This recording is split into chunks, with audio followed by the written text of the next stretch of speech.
Serangan ular, hadurkan dia! Janganlah dukun! Kita lihat kekuatan. Aku akan mengakhiri. Tidak! Kau akan kalah. Kita lihat hentikan saja. Kegelapan di bawah. Kaulah yang akan bertatut! Ilmu putih. Serang! Kutuku, bertahan. Sakti, kalah di tangan rasa. Aku akan merasakan panggilan dari laut. Naga kekuatannya, bila pergi laut selatan.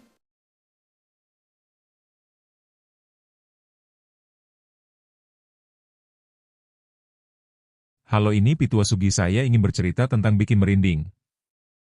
Pertarungan Nyi Blorong melawan Dukun Sakti. Assalamualaikum warahmatullahi wabarakatuh.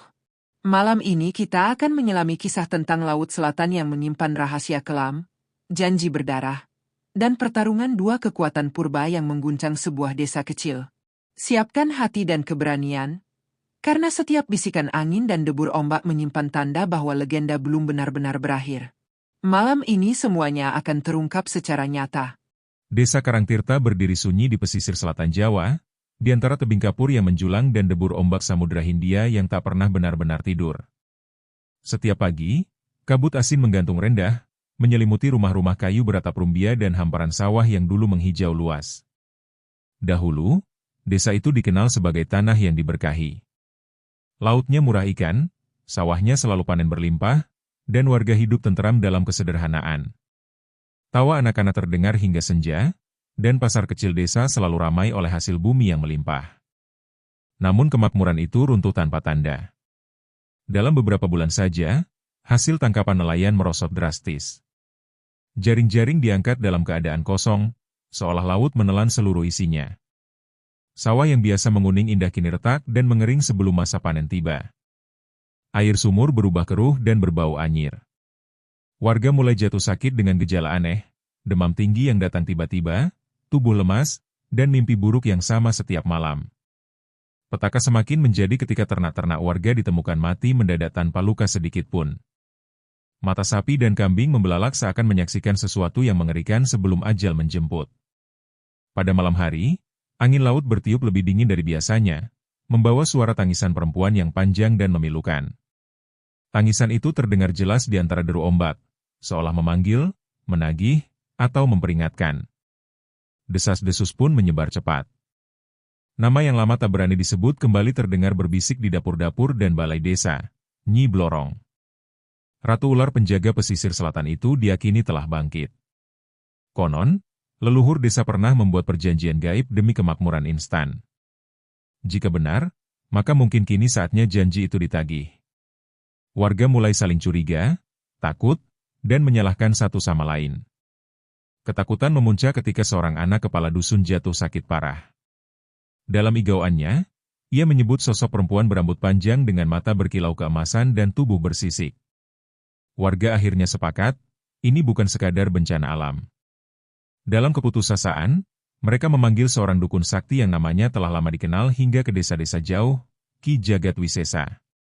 Saat Ki Jagat Wisesa tiba menjelang maghrib, langit memerah seperti pertanda buruk. Dengan jubah hitam sederhana dan tongkat kayu cendana di tangannya, ia berdiri memandang laut yang bergelora. Tatapannya berhenti di sumur tua di tengah desa yang airnya bergetar meski tak tersentuh angin. Dengan suara berat dan tenang ia berkata, ada kekuatan lama yang telah bangkit, dan ia datang bukan tanpa alasan. Angin mendadak berhenti. Tangisan itu terdengar lagi, lebih dekat. Dan sejak malam itu, desa Karangtirta tak lagi sama. Kedatangan Ki Jagat Wisesa tidak serta-merta membawa ketenangan. Justru pada malam pertamanya di desa Karangtirta, angin laut berubah liar, mengibaskan dedaunan seperti bisikan tak kasat mata.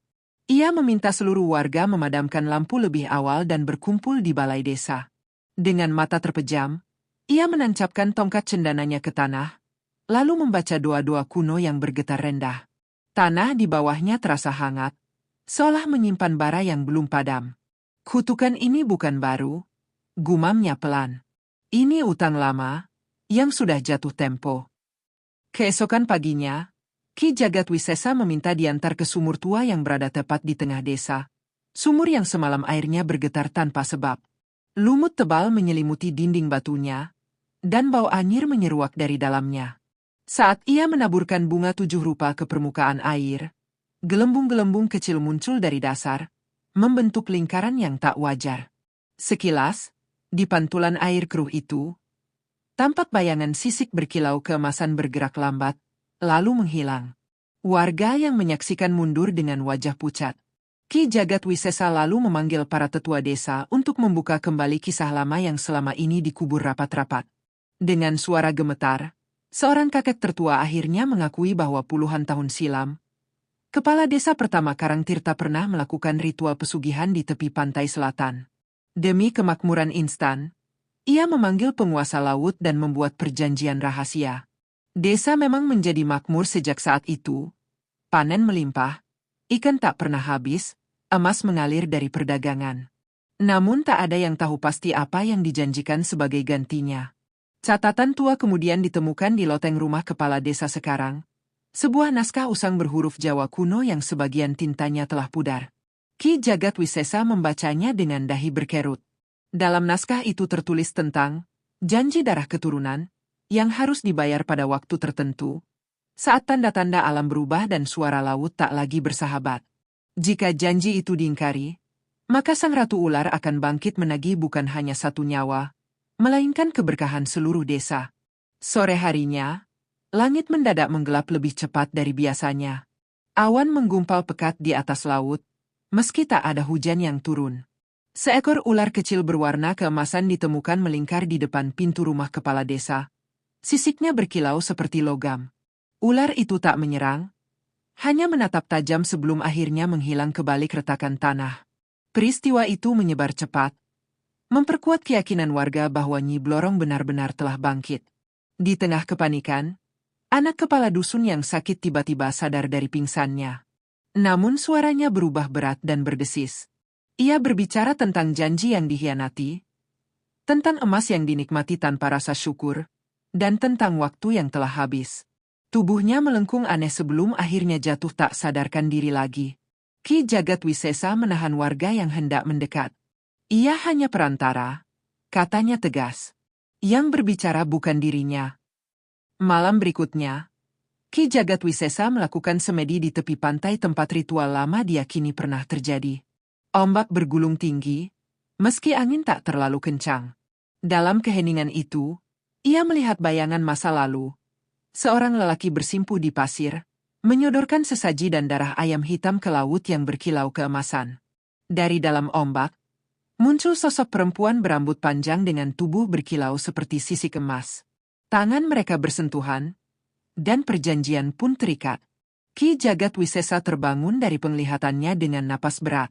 Ia sadar, perjanjian itu bukan sekadar permintaan tumbal biasa. Ada syarat khusus yang belum terpenuhi. Sesuatu tentang pengakuan dosa dan penebusan tulus dari garis keturunan yang membuat janji. Jika tidak, Nyi Blorong akan terus menguras kehidupan desa hingga tak tersisa. Keesokan harinya, ia memanggil kepala desa dan keluarganya. Dengan tatapan tajam, ia bertanya tentang mimpi-mimpi yang mereka alami akhir-akhir ini. Kepala desa terdiam lama sebelum akhirnya mengaku bahwa ia sering bermimpi berada di dasar laut, dikelilingi emas, namun terbelenggu oleh lilitan ekor ular raksasa. Dalam mimpi itu, suara perempuan berbisik, janji itu belum lunas. Babak baru pun terbuka. Warga kini tak hanya berhadapan dengan teror gaib, tetapi juga kebenaran pahit tentang leluhur mereka sendiri. Dan di balik debur ombak yang semakin keras setiap malam, Nyi Blorong menunggu, bukan sekadar untuk menakut-nakuti, melainkan untuk menagih apa yang telah dijanjikan dengan darah. Ancaman Nyi Blorong pada malam purnama itu tidak hanya meninggalkan ketakutan, tetapi juga batas waktu yang jelas. Purnama berikutnya, aku datang untuk mengambil. Kalimat itu terngiang di kepala warga desa Karangtirta seperti lonceng kematian yang berdentang pelan namun pasti. Ki Jagatwisesa memahami satu hal, mereka tidak punya kemewahan untuk menunggu. Jika ingin selamat, persiapan harus dimulai sekarang, sebelum bulan kembali bulat sempurna di langit selatan. Sejak fajar menyingsing, Ki Jagatwisesa mengurung diri di langgar tua dekat pohon beringin. Ia membuka bungkusan kain hitam yang selalu dibawanya kemanapun pergi. Di dalamnya terdapat kitab tua bersampul kulit, keris kecil berlekuk 9, serta butiran tasbih kayu cendana yang sudah mengilap karena usia. Ia membaca lembar demi lembar kitab itu, mencari celah dalam perjanjian darah yang pernah dibuat leluhur desa. Setiap ikatan gaib pasti punya simpul, gumamnya. Dan setiap simpul bisa dilepaskan, atau diputus. Sementara itu, desa mulai menunjukkan tanda-tanda gangguan yang semakin nyata. Siang hari terasa lebih panas dari biasanya, tetapi menjelang maghrib hawa berubah menusuk tulang. Bayangan pohon tampak lebih panjang dan bergerak tidak wajar. Beberapa warga mengaku melihat kilatan emas di sudut mata mereka, di sela dinding rumah, di balik batang pisang, bahkan di permukaan air sumur. Seolah-olah Nyi Blorong sedang mengintai, menikmati ketakutan yang tumbuh pelan-pelan. Ki Jagat Wisesa kemudian memerintahkan warga untuk membuat pagar gaib di sekeliling desa. Bukan pagar kayu atau bambu, melainkan lingkaran doa dan ikhtiar. Garam ditabur di setiap batas jalan masuk, air doa dipercikan di sawah dan kandang ternak. Ia menancapkan bambu runcing yang telah dibacakan mantra di 4 penjuru mata angin. Ini bukan untuk mengalahkannya, jelasnya, tetapi untuk mempersempit ruang geraknya. Namun Nyi Blorong bukan makhluk yang tinggal diam. Pada malam ke-7 setelah kemunculannya, langit mendadak berputar gelap meski tak ada mendung tebal. Angin berdesing membentuk pusaran kecil di tengah desa, merobohkan jemuran dan memadamkan lampu minyak satu persatu. Dari dalam pusaran itu terdengar suara desisan panjang, lalu tawa lirih yang menggema di antara dinding rumah. Seekor ular besar muncul di jalan utama, tubuhnya hitam legam dengan mata emas menyala, jelmaan kecil dari sang ratu ular. Warga menjerit dan berlarian, tetapi ular itu tidak menyerang. Ia hanya melingkar di depan rumah kepala desa, lalu menghantam tanah 3 kali sebelum menghilang dalam asap tipis. Tanah yang dihantam meninggalkan bekas hangus berbentuk lingkaran. Ki Jagat Wisesa segera datang dan berlutut memeriksa bekas tersebut.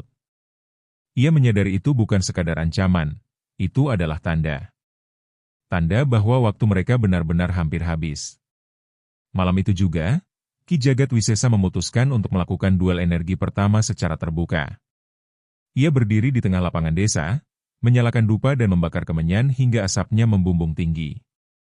Mantra-mantra kuno dilantunkan, suaranya menggetarkan udara. Dari arah laut, kabut tebal bergerak mendekat dengan cepat, menutupi bulan yang setengah bulat. Di dalam kabut, siluet Nyi Blorong kembali tampak, lebih besar dan lebih jelas.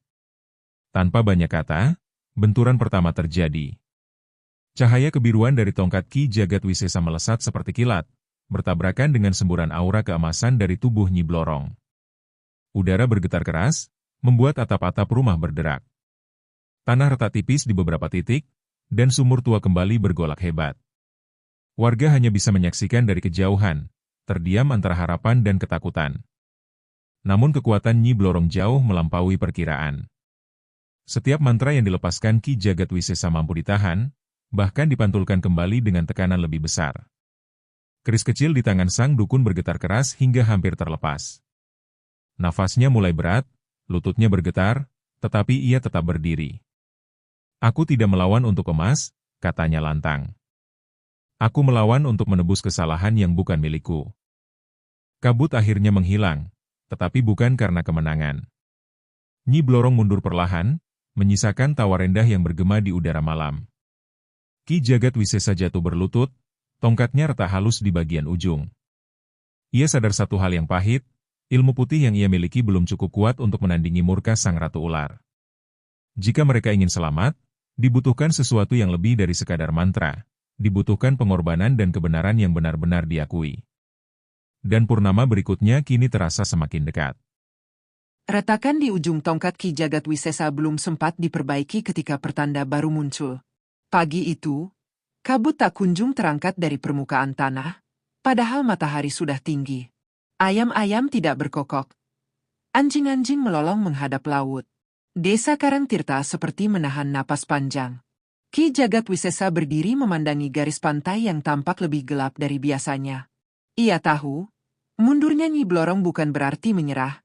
Itu hanya jeda sebelum tuntutan sebenarnya disampaikan.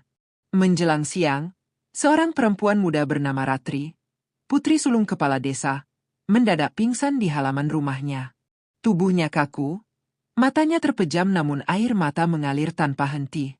Saat Ki Jagat Wisesa mendekat dan membacakan doa, bibir Ratri bergerak sendiri. Suara yang keluar bukan suaranya. Berat, berdesis, dan penuh gema dari kedalaman laut. Satu jiwa, untuk satu janji. Darah dibayar darah. Warga yang menyaksikan gemetar. Isak tangis pecah di antara kerumunan. Kepala desa tersungkur, wajahnya pucat pasi. Ia sadar, garis keturunannya lah yang terikat langsung pada perjanjian lama itu. Namun Ki Jagatwisesa mengangkat tangannya, memberi isyarat agar semua tetap tenang. Rasuk ini hanya pesan, katanya tegas. Belum keputusan akhir. Suara dari tubuh Ratri kembali terdengar. Ia menyebut tentang emas yang pernah mengalir deras ke desa ini, tentang rumah-rumah yang dibangun cepat, tentang sawah yang tak pernah gagal panen, tentang laut yang seolah memuntahkan hasilnya tanpa henti. Kalian menerima tanpa bertanya harga. Desis itu. Kini aku datang menagih. Tubuh Ratri melengkung tak wajar sebelum akhirnya terkulai lemas. Malam itu, balai desa dipenuhi perdebatan sengit. Beberapa warga yang putus asa mulai berbisik tentang menyerahkan satu nyawa demi menyelamatkan yang lain. Ketakutan menggerogoti nurani. Jika hanya satu orang, gumam seseorang pelan, namun cukup keras untuk terdengar. Ucapan itu seperti pisau yang melukai keheningan. Ki Jagatwisesa memukul lantai dengan tongkatnya. Tidak ada keselamatan yang lahir dari pengkhianatan kedua, katanya keras. Menyerahkan tumbal hanya akan menguatkan ikatan lama. Di tengah perdebatan itu, Ki Jagatwisesa membuka kembali naskah kuno yang ditemukan di loteng. Kali ini ia membacanya lebih dalam, menelusuri bagian yang hampir tak terbaca. Di sudut lembar terakhir, tertulis kalimat samar. Ikatan darah hanya dapat diputus oleh pengakuan dan penebusan dari garis yang membuatnya, bukan oleh darah baru. Ia terdiam lama, artinya jelas, yang diminta bukan sekadar nyawa, melainkan pengakuan atas dosa leluhur. Namun Nyi Blorong tidak memberi waktu panjang untuk berpikir. Tengah malam, tanah di sekitar sumur tua kembali bergetar. Airnya meluap tanpa hujan, membasahi tanah dengan bau amis yang kuat. Dari permukaan air, muncul tangan bersisik emas yang mencengkeram bibir sumur, lalu menghilang kembali. Tangisan perempuan terdengar lebih dekat dari sebelumnya, seperti berada tepat di belakang setiap pintu rumah. Ki Jagatwisesa kemudian mengumpulkan keluarga kepala desa secara tertutup. Ia meminta mereka menceritakan segala mimpi, firasat, dan ketakutan yang mereka sembunyikan. Kepala desa akhirnya mengaku bahwa selama bertahun-tahun ia menolak mempercayai cerita tentang perjanjian itu, bahkan sempat menertawakan mitos Nyi Blorong. Saya menikmati warisan itu tanpa pernah bertanya asalnya, katanya lirih. Pengakuan itu membuat ruangan terasa lebih berat. Menjelang subuh, Ratri siuman. Wajahnya pucat, tetapi kesadarannya utuh. Ia memandang ayahnya dan berkata pelan, "Aku melihatnya." Ia tidak hanya marah. Ia merasa dihianati.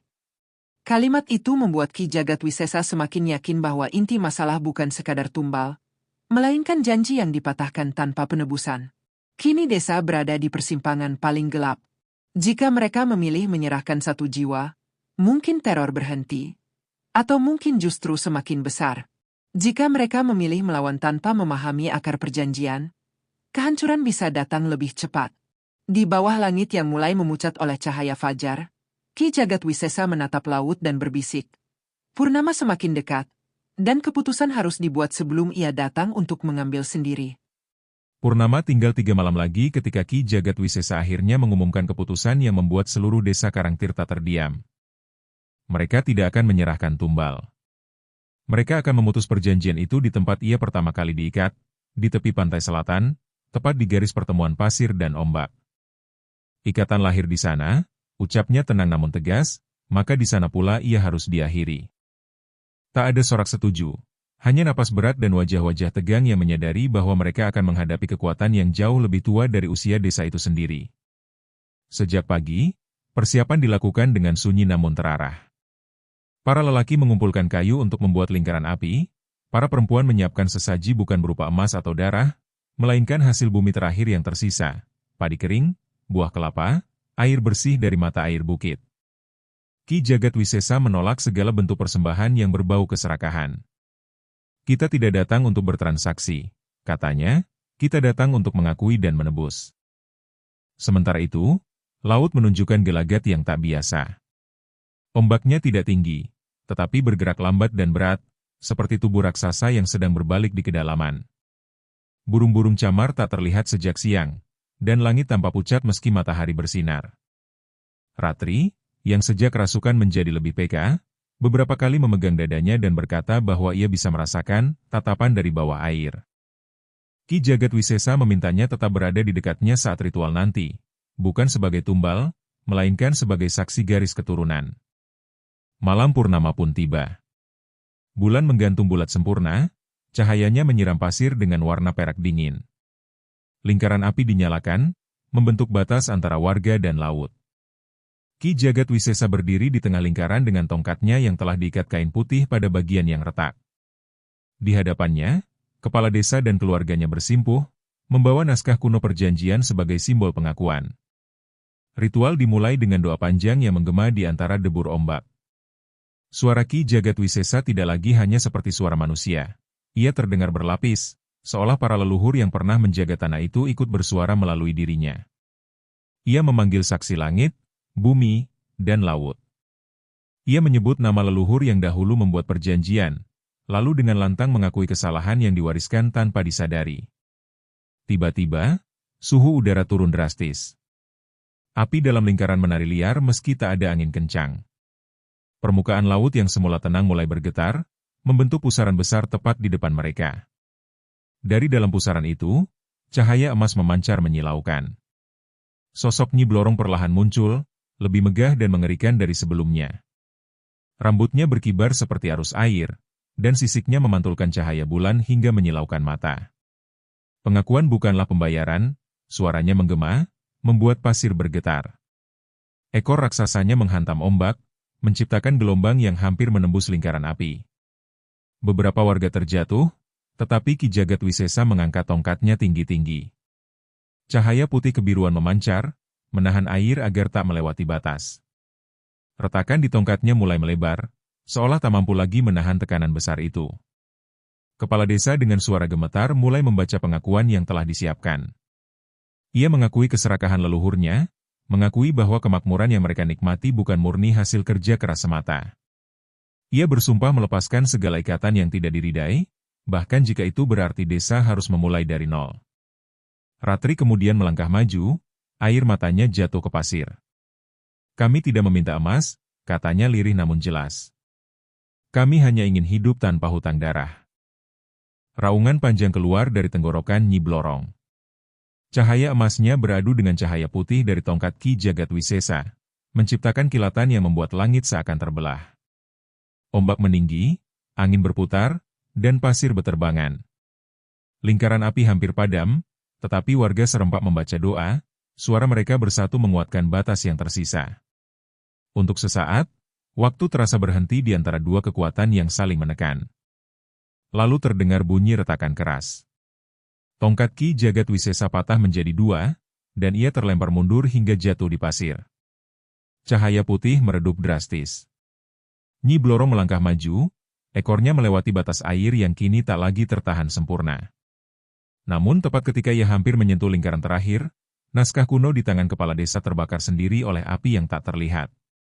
Abu beterbangan ke udara, membentuk simbol bercahaya yang menggantung di antara laut dan daratan. Simbol itu berdenyut seperti jantung yang hidup, menahan laju sang ratu ular untuk sesaat. Ki Jagat Wisesa yang terkapar menatap dengan napas tersengal. Ia tahu, ritual belum selesai, ini baru puncaknya. Dan di antara cahaya yang bertabrakan itu, nasib desa Karangtirta kini tergantung pada satu hal terakhir. Apakah penebusan mereka cukup kuat untuk memutus rantai yang telah terikat puluhan tahun lamanya? Simbol bercahaya yang terbentuk dari abu naskah kuno itu berdenyut semakin cepat, memancarkan sinar putih keperakan yang menyilaukan. Laut dan daratan seperti terpisah oleh dinding tak kasat mata. Nyi Blorong meraung panjang, suaranya mengguncang dada setiap orang yang berdiri di pantai malam itu. Namun raungan itu tidak lagi sepenuhnya berisi amarah. Ada sesuatu yang lain di dalamnya. Luka lama. Pengkhianatan yang belum sembuh. Ki Jagat Wisesa berusaha bangkit meski dadanya terasa seperti dihantam batu karang. Tongkatnya telah patah, Pusaka terakhirnya hancur. Ia menyadari bahwa pertarungan ini tak lagi bisa dimenangkan dengan kekuatan semata. Cahaya putih yang menahan Nyi Blorong bukan berasal dari mantranya, melainkan dari pengakuan tulus yang baru saja diucapkan. Ini bukan perang, bisiknya serak. Ini pengadilan. Kepala desa gemetar, tetapi ia tidak mundur. Di hadapan seluruh warga dan makhluk gaib yang berdiri di batas laut, ia berlutut lebih dalam hingga dahinya menyentuh pasir basah. Dengan suara pecah, ia mengakui bukan hanya kesalahan leluhur, tetapi juga kesombongannya sendiri yang menolak percaya pada peringatan-peringatan sebelumnya. Ia siap kehilangan jabatan, harta, bahkan tanahnya jika itu yang diperlukan untuk memutus ikatan tersebut. Namun Nyi Blorong belum puas. Pengakuan tidak menghapus jejak darah. Desisnya, matanya menyala lebih terang. Ekor emasnya melilit udara, membentuk pusaran yang membuat pasir terangkat tinggi. Ombak kembali menghantam keras, hampir memadamkan sisa lingkaran api. Warga menjerit, beberapa hampir berlari, tetapi Ratri melangkah maju tanpa diperintah. Dengan wajah pucat namun mata tegas, Ratri berdiri tepat di depan ayahnya. Jika garis keturunan yang membuat janji harus menebusnya, ucapnya lirih namun jelas, biarlah aku yang menanggungnya. Kalimat itu membuat waktu terasa berhenti. Kepala desa berusaha menariknya mundur, tetapi Ratri menolak. Ia tidak menawarkan dirinya sebagai tumbal, melainkan sebagai penebus, bukan dengan kematian, tetapi dengan kesediaan menanggung akibat dan mengakhiri warisan keserakahan itu selamanya. Cahaya simbol di udara bergetar hebat, seolah merespons keberanian itu. Ki Jagatwisesa menatap Ratri dengan mata berkaca-kaca. Ia mengerti kini, yang dibutuhkan bukan darah baru, melainkan hati yang rela memutus rantai keserakahan dengan kesadaran penuh. Ia mulai melantunkan doa terakhir, bukan untuk menyerang, tetapi untuk menyaksikan dan menguatkan niat yang telah diucapkan. Nyi Blorong menatap Ratri lama sekali. Kilau emas di matanya perlahan meredup, berubah menjadi cahaya yang lebih lembut. Dalam sekejap, bayangan masa lalu seperti terpantul di udara. Leluhur yang bersimpuh meminta kekayaan, emas yang diambil tanpa syarat dipahami, janji yang dibuat tanpa kesiapan membayar. Raungan sang ratu ular kali ini terdengar seperti tangis yang tertahan. Aku tidak menuntut kematian. Suaranya berubah lebih dalam, tidak lagi sekeras sebelumnya. Aku menuntut keseimbangan. Ekor emasnya berhenti bergerak liar. Ombak perlahan surut beberapa langkah, seakan memberi ruang pada keputusan yang akan diambil. Cahaya putih dari simbol semakin terang, menyelimuti tubuh Ratri tanpa melukainya. Dengan satu tarikan napas panjang, Ratri mengucapkan sumpah di hadapan laut dan warga. Mulai hari itu, keluarganya akan meninggalkan segala jejak pesugihan dan membangun kembali desa dengan kerja keras yang jujur. Tidak ada lagi jalan pintas. Tidak ada lagi warisan emas dari kedalaman laut. Sumpah itu terucap tanpa ragu, tanpa pamrih. Tiba-tiba cahaya di udara pecah menjadi ribuan serpihan kecil seperti kunang-kunang. Simbol itu lenyap, dan bersama itu, pusaran di laut mereda. Tubuh Nyi Blorong mulai memudar menjadi kabut keemasan. Sebelum benar-benar menghilang, ia menatap Ratri untuk terakhir kalinya. Janji telah ditebus, bukan dengan darah, tetapi dengan keberanian. Desisnya pelan. Gelombang kembali normal. Angin berhenti berputar. Lingkaran api padam dengan sendirinya. Ki Jagatwisesa jatuh terduduk. Napasnya berat namun matanya tenang. Pertarungan tidak dimenangkan dengan kekuatan, melainkan dengan kesediaan mengakui kesalahan dan memutus rantai lama. Namun saat semua mengira malam itu telah usai, hanya satu hal yang belum mereka sadari. Setiap penebusan selalu memiliki harga yang tak terlihat. Dan harga itu belum sepenuhnya terbayar. Fajar menyingsing dengan cahaya yang berbeda dari hari-hari sebelumnya. Langit di atas desa Karangtirta tampak lebih jernih, dan untuk pertama kalinya dalam berminggu-minggu, burung camar kembali berputar di atas laut. Ombak tidak lagi mengaum seperti makhluk marah, melainkan bergulung tenang menyentuh bibir pantai. Warga berdiri terpaku, seolah takut bahwa ketenangan ini hanyalah ilusi sebelum badai terakhir datang. Sumur tua yang sempat meluap kini kembali jernih. Airnya bening, tak lagi berbau anyir. Sawah yang retak mulai terasa lembab ketika disentuh, seperti tanah yang baru saja menerima embun panjang. Bahkan ternak yang tersisa tampak lebih tenang, tidak lagi gelisah menatap sudut-sudut kosong. Semua tanda menunjukkan satu hal, kutukan telah terangkat. Namun kebahagiaan itu terasa ganjil. Di tengah rasa lega, ada kesunyian yang tak bisa dijelaskan. Ki Jagatwisesa tidak terlihat sejak cahaya simbol di langit pecah menjadi serpihan. Beberapa warga mengira ia masih beristirahat di langgar tua. Tetapi ketika mereka mencarinya, yang tersisa hanya potongan tongkat cendana yang patah dan tasbih kayu yang tergeletak rapi di atas tikar. Ratri menjadi orang pertama yang menyadari kenyataan pahit itu. Ia berdiri di pantai tempat ritual berlangsung, menatap cakrawala yang kini bersih dari kabut emas. Beliau sudah tahu, bisiknya pelan. Kepala desa terdiam, memahami bahwa dalam setiap pertempuran besar, selalu ada harga yang tak diumumkan. Mungkin pengorbanan terakhir bukanlah darah keturunan, melainkan penjaga yang memastikan keseimbangan kembali. Hari-hari berikutnya membuktikan perubahan yang nyata. Laut kembali memberi hasil, meski tidak sebanyak dulu, namun cukup. Sawah mulai menghijau perlahan. Warga bekerja lebih keras dari sebelumnya, tanpa mengharapkan keajaiban instan. Tidak ada lagi bisikan tentang emas dari dasar laut. Mereka belajar menerima bahwa rezeki yang jujur tumbuh lebih lambat, tetapi membawa ketenangan. Rumah kepala desa menjadi lebih sederhana. Beberapa perhiasan lama dijual untuk membantu warga yang paling terdampak. Ratri sendiri memilih turun ke sawah bersama para perempuan desa. Tangannya tak lagi halus seperti dulu. Ia menepati sumpahnya, bukan sebagai simbol, melainkan sebagai tindakan nyata. Setiap butir keringat menjadi penebus yang tak terlihat, menguatkan janji yang telah diucapkan di bawah bulan purnama. Sumur tua kemudian ditutup sebagian dan diberi penanda batu besar bertuliskan peringatan agar generasi mendatang tidak mengulang kesalahan yang sama. Anak-anak yang lahir setelah peristiwa itu tumbuh dengan cerita tentang keserakahan dan keberanian, bukan tentang pesugihan dan emas instan. Desa Karangtirta perlahan membangun identitas barunya, desa yang pernah hampir hancur karena janji darah, tetapi bangkit karena pengakuan. Meski demikian, ada malam-malam tertentu ketika angin dari selatan berembus sedikit lebih dingin. Tidak ada lagi tangisan atau tawa melengking, hanya gemerisik halus seperti sisik yang bergesekan dengan pasir. Warga tidak lagi panik mendengarnya. Mereka hanya menunduk sejenak, seolah memberi salam pada kekuatan lama yang kini kembali menjaga batasnya. Di sebuah senja yang sunyi, seorang nelayan tua mengaku melihat bayangan sosok berjubah hitam berdiri di atas batu karang jauh di tengah laut, memandang desa dengan tenang sebelum menghilang bersama cahaya matahari yang tenggelam. Tidak ada yang bisa memastikan kebenarannya. Namun banyak yang percaya, Ki Jagatwisesa tidak benar-benar pergi. Ia hanya kembali menjadi bagian dari penjaga tak terlihat. Dan begitulah, desa Karangtirta hidup kembali dengan damai yang tak lagi dibeli oleh emas atau darah. Damai itu lahir dari kesadaran dan kerja keras. Namun di pesisir selatan Jawa, orang-orang tetap tahu satu hal, keseimbangan harus selalu dijaga. Karena laut tidak pernah benar-benar lupa. Tahun-tahun berlalu setelah malam purnama itu. Desa Karangtirta benar-benar berubah.